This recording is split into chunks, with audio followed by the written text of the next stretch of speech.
G'day guys, welcome to Rumble's Fish Room. So today I'm working on the snake enclosure, the one that's just behind me here. It's quite large. I got a carpet python, currently got a Stimpson's python. My plan is to get a blackhead python. So this is big. It's big enough to house a blackhead python and a carpet python. But it's not finished. It's literally just the box is knocked up. So first thing I'm going to do, I've got to put these vents in the back. So I've already marked them up. There and there. These vents are a bit of an afterthought.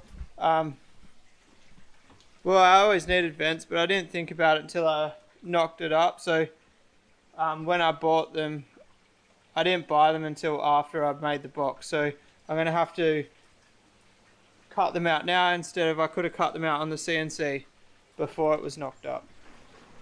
Anyway, so I'm going to drill these holes and cut them out.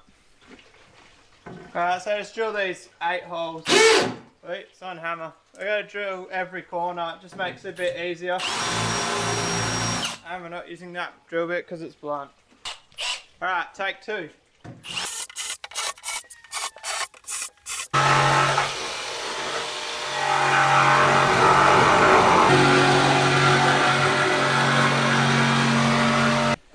Alright, now we've got to see if they fit. That was kind of a measure once, cut twice situation. It's a little bit too tight.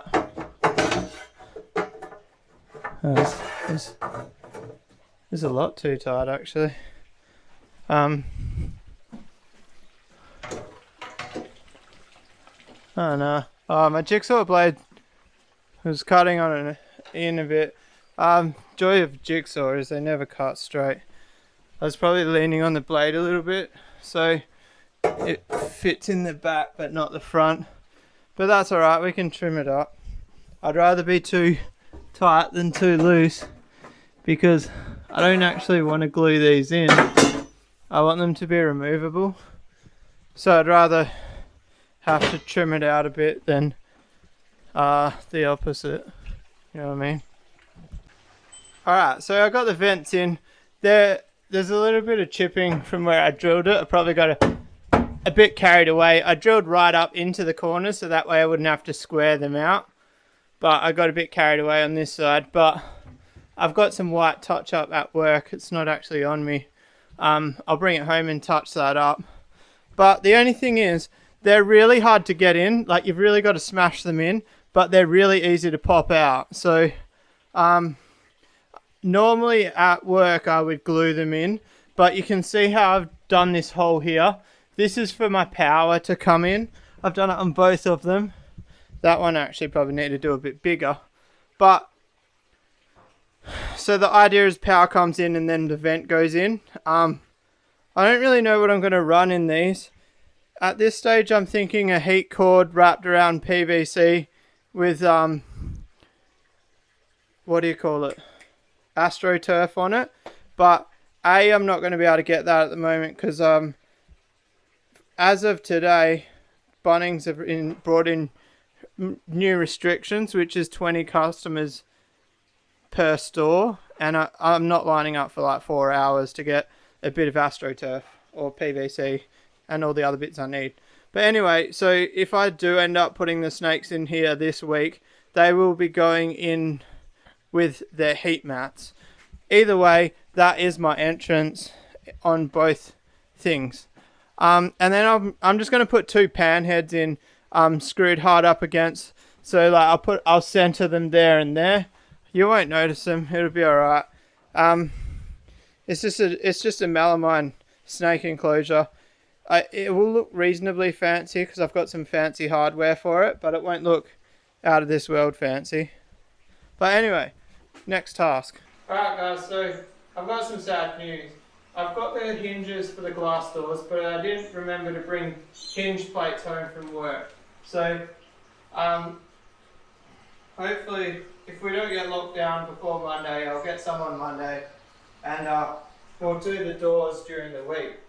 But, well actually I might be able to do the doors before this video comes out, because I'm a couple of days ahead in videos.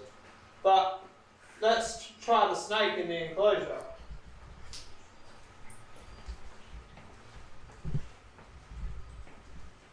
So the missus kind of thinks the enclosure's a little bit too big. But I'm trying to tell her, this carpet python's going to get like 3 meters. So if you put the snake in there now, it's already longer than the length of the enclosure. With the snake in there, I don't think the enclosure looks too big for the snake. And keeping in mind, that's only half of its adult size, maybe 2/3 of its adult size. But I think it's going to love that. This is pretty much where it's going to live too. I've still got to make a stand up for the bottom. I'm tossing up between a drawer box underneath with a void behind to store the power, or a steel frame. Snake's kind of gone into defense mode in there. I might have to get the stick to get it out. It's not that happy about being in a new environment. Alright, I'm using the stick to get her out because if I put my hand straight in when she's in the corner, she'll strike at me. I don't know why I'm saying she, I actually don't know what sex it is. I'm not crazy confident in holding it, but once I've got it in my hands like this, I know how to handle it. But picking it up, that first bit, I always use the stick because I just don't feel confident in grabbing her.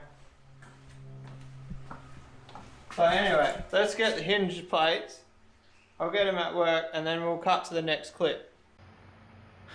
Alright guys, so I didn't end up bringing, or I brought the hinge plates home, but my brother-in-law has just bought a 5-foot fish tank today and he's asked me to go give him a lift to move it.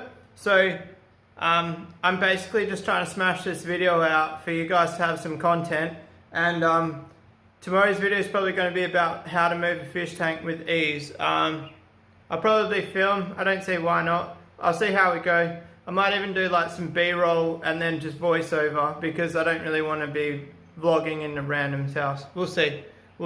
But anyway, I hope you liked this video. Sorry that it wasn't very full of content. All we did was cut some vents out. But I feel like it was a good introduction to the reptile tank if you haven't seen it before.